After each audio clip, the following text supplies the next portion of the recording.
Kalau dengar kata demokrasi, mungkin yang kepikiran langsung adalah pemilu, kampanye, atau janji-janji politik.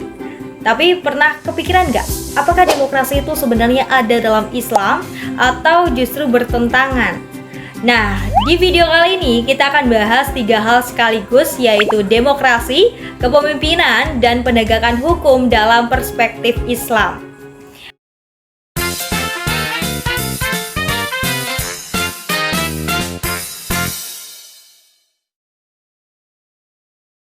Kata demokrasi berasal dari bahasa Yunani, yaitu demos yang berarti rakyat dan kratos yang berarti kekuasaan. Jadi sederhananya, demokrasi adalah sistem di mana rakyat punya peran dalam menentukan jalannya pemerintahan. Tapi ketika konsep ini dibandingkan dengan Islam, ternyata para ulama punya pandangan yang berbeda. Ada ulama seperti Al-Maududi yang menilai demokrasi barat kurang sesuai dengan Islam karena memberikan kedaulatan sepenuhnya kepada rakyat. Sementara dalam Islam kekuasaan tertinggi tetap milik Allah. Namun ada juga pendapat Muhammad Imarah yang mengatakan Islam tidak sepenuhnya menolak ataupun menerima demokrasi. Yang diterima adalah nilai-nilainya selama tidak bertentangan dengan syariat. Nah, kalau begitu, bagaimana Islam mengambil keputusan? Jawabannya adalah musyawarah atau yang dikenal dengan istilah syura. Bahkan Allah memerintahkan Nabi Muhammad untuk bermusyawarah dengan para sahabat dalam urusan bersama. Artinya, meskipun seorang pemimpin punya wewenang, keputusan penting tetap melibatkan pendapat orang lain. Tapi ada satu syarat penting. Hasil musyawarah tidak boleh bertentangan dengan ajaran Allah dan harus mengarah pada kebaikan, bukan kemaksiatan. Lalu muncul pertanyaan berikutnya.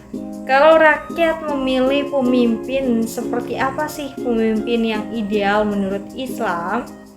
Nah, dalam Islam, pemimpin bukan sekedar orang yang populer atau pintar berbicara. Kepemimpinan dipandang sebagai amanah yang sangat besar.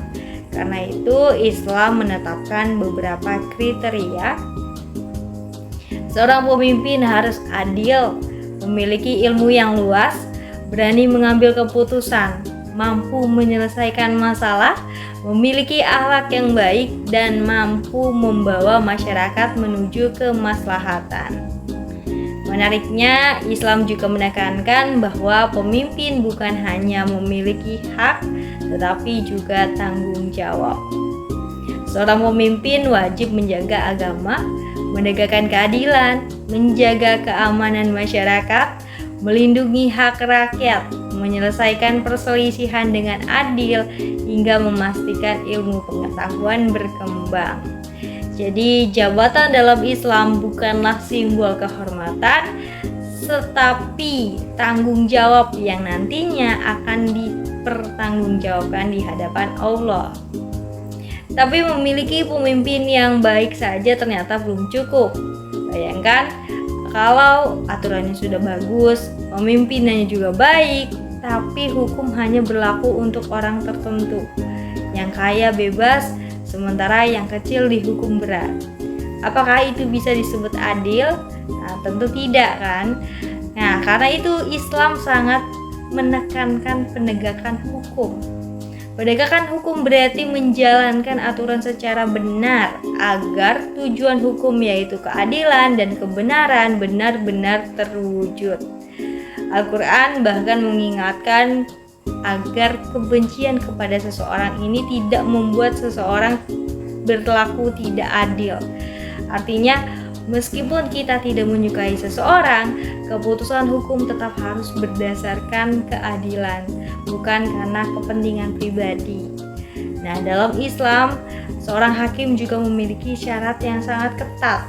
Ia harus memahami Al-Quran, hadis, hukum Islam, memiliki akhlak yang baik, jujur, serta tidak boleh menerima suap atau memutuskan perkara ketika sedang marah atau tidak mampu berpikir jernih.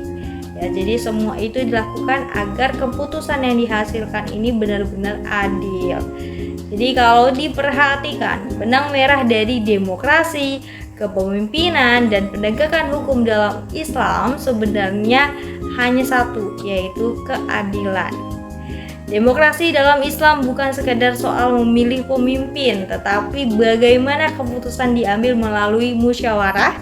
Kepemimpinan bukan tentang kekuasaan, melainkan amanah untuk melayani masyarakat.